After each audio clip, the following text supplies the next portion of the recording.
Sanibonani, welcome back to yet another video. Thank you so much for tuning in to Mkos Nophilile ngiyabonga kakhulu bafethu ungakhohlwa ukusubscribe, like video, share video as well. Thank you so much.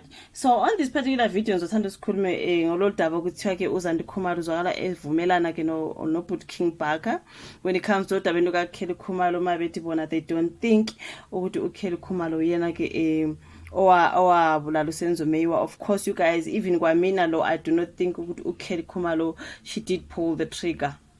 I don't think so. I don't think she did pull the trigger. Singazi ukuthi bona bakhumela ukuthini. They don't believe ukuthi uKelly Khumalo wadinga abantu ukuthi babulala uSenzo Meyiwa. They don't believe that she pulled the trigger. They don't believe nje ukuthi inhlobo nje uKelly ikhona into ayenza ephathelene nokubulawa kukaSenzo Meyiwa. Just nje ukuthi uSenzo Meyiwa uthe mayezobulawa ngebhadi washonela ukubo kaKelly Khumalo. Kodwa they don't believe ukuthi she's got anything to do with it. Mina ngithi I suspect, based on the information that has been spread out, I suspect ukuthi kungenzeka mhlawumbe noma yengakwenzanga yena self engabe wathuma abantu. I'm just saying, okay, just thinking out loud. But I don't think ukuthi yena herself she pulled the trigger. No. Because there were some people who were saying that no, uKelly did it. I don't think she did pull the trigger. But ngeke ukuthi wathenga abantu angikho sure bafowethu. Angeke ngithi no, ayakakwenzanga impela kabathenga abantu. I do not know. She is capable of doing it, because when it comes to the messages that you are sending to dadwabo uZandi, ama messages lawo ayamceba too much ukuthi ikhona into kade engayifuni ngosenzo something like angazi bafowethu. But ukuthi yena she pulled the trigger, nami ngivumelana nabo. I don't think she did.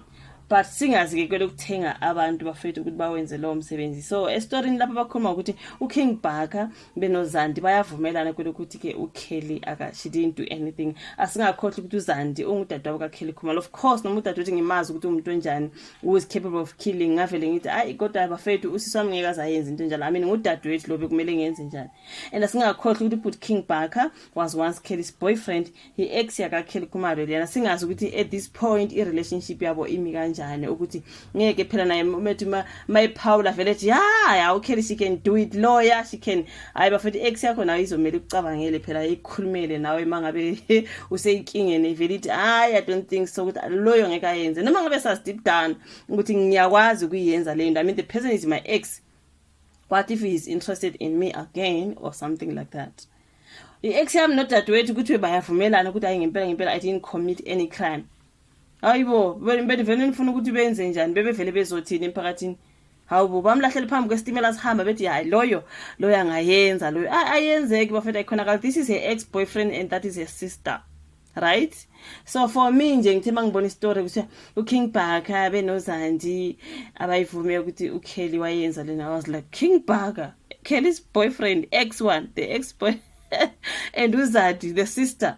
Hayi kanti what did we expect? You know, guys asizona ingane singakasibona abantwana, please come on na bebevele bezothini noma bemazi ukuthi she is capable of doing it. Bebengeke emphakathini bethi yes she can do it. Bebengeke unamanga uZandi noma sethi yeah mina vele ngenjalo nje bawubheda uyabheda, but that one is your sister. Noma ebheda angeke uzusho emphakathini uthi usisi wami uyabheda.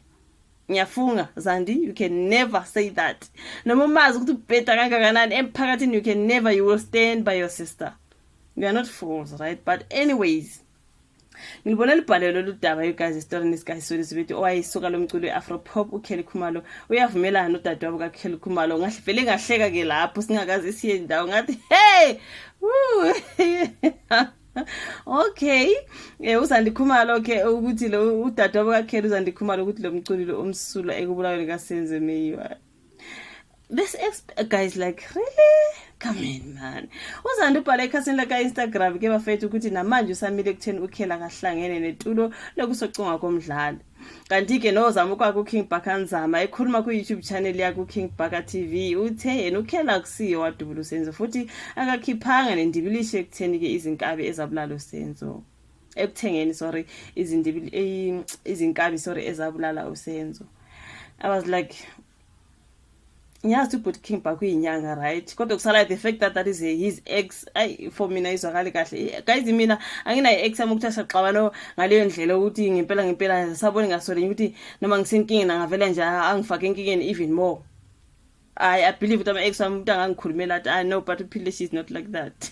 So obviously asiyazi yabe relationship, but for me I'm like Hayi guys, besifuna thini uKing Bhaka ngoKelly? Besifuna thini?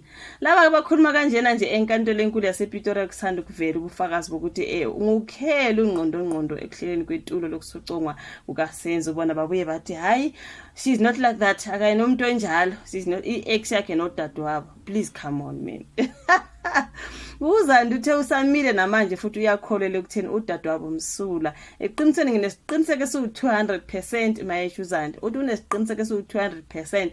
So ukuthi ke guys like really kodwa bafethu hayi keke so ukuthi akahlangene lutho nalokho ke uKelly uthi mina ke angincethezi futhi angisabi umuntu umubheda nje uyabheda nje kwaphela lapha anginandaba ukuthi ubani noma uyini kimi uthe okumenza abe nesiqiniseko ngoKelly ukuthi uyamazi. So lithuthi noma besazi uKelly ukuthi uyabheda ngempela ukuthi usisi wami uyabheda bekumele emphakathini avelaze asho ukuthi athi uKelly uyabheda ngayenza lento bafethu ubengayenza ngempela uZandi usithatha kanjani maruzandi bafethu. You can't do that. Noma umazi usisi wakho ukuthi uyabheda urubhuti wakho uranti wakho emphakathini uzofunga ufunge uthi lutho angeke vela azayenze leyo nto, right? We not children bafethu. Uthiwe hayi ngeke uKelly ngeke azayenze bafethu ngoba uyamazi kanti kuKing Bhaka yena osishaya isifuba ngokuba ke ngongoti ezintweni zakamoya uthe khona uKelly akanacala ukuthi nje uSenzo wasuke wabulawela kubo kaKelly uthe uSenzo wadayiswa idlozi la kubo kaKelly ngenxa yomsindo wawuphakathi kwabakamiwa nabakaKhumalo.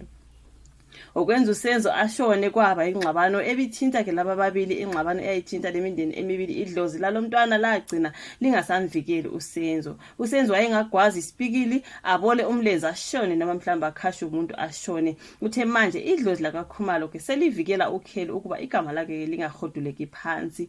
uKelly wazivumela kwiCity Press ngo2015 ukuthi wake wajola noKing Bhaka kodwa babuye baxabana kangangoba waze wahlokoloza ngomunye esweni emva kokuba ke esuke uKing Bhaka wamthinta ke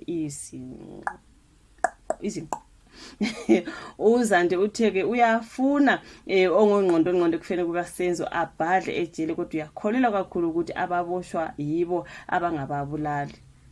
Okokuqala nje uthi angikaze ngaqamba amanga ngaphansi kwesifungo kusho uZandi nganikeza ubufakazi engibaziyo nengibukhumbulayo uziqhelanisile nokuba umbimbi whatever nabahlela itulo lokubulawa kukaSenzo uma ke laba khona uthena usamile ekutheni usola ubani futhi uma kuvela ukuthi uyaphaphalaza uyoxolisa kuye. uZandi lokho nje ethi akuphenye umfelokazi kaSenzo meyiwa uMandisa Mkhize ngoba usola ukuthi nguye owathumela izinkabi ukuba sizobulala uSenzo zasezimbulalela kaKelly kemntakabawo. So uZandi lokho emile ngokuthi ufuna ukuvikela udadewabo alahlele uMandisa Mkhize esitimeleni sihamba uyabheda uZandi. So uSenzo wabulalela kubo kaKelly Khumalo bafethu eFostlora seGoli ke kwakungo October 26.